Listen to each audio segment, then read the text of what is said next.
m'intéresse à tout ce qui se passe autour de la grossesse et de la lactation, donc l'activité physique, la nutrition, mais également l'exposition à la pollution, et voir l'impact que ça peut avoir sur la descendance tout de suite, mais aussi à l'âge adulte.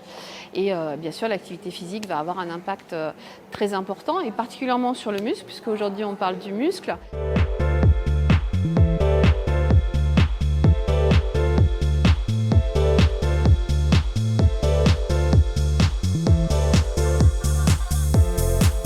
On a montré que le muscle alors c'est chez le rat, des ratons qui avaient des mères qui s'entraînaient étaient plus aptes à gérer les lipides, géraient beaucoup mieux les lipides. Donc quand vous allez mettre ensuite ces petits rats sur un régime gras et sucré, qui normalement doit les faire rendre obèses, insulino-résistants, ils vont être mieux protégés contre ce régime qui est plutôt délétère. Ils vont mieux gérer les substrats lipidiques et entre autres, ils ne vont pas prendre autant de tissu adipeux, donc ça les protège.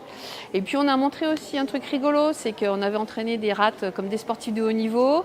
On se posait la question, est-ce que c'est possible de faire des champions dans le ventre des mères? Et donc on les avait beaucoup entraînés avant, mais aussi pendant la gestation, pendant la lactation. Et on a regardé un peu la typologie musculaire de ces femelles. Et on retrouve la même typologie chez les petits ratons, comme s'ils étaient prêts à faire un marathon.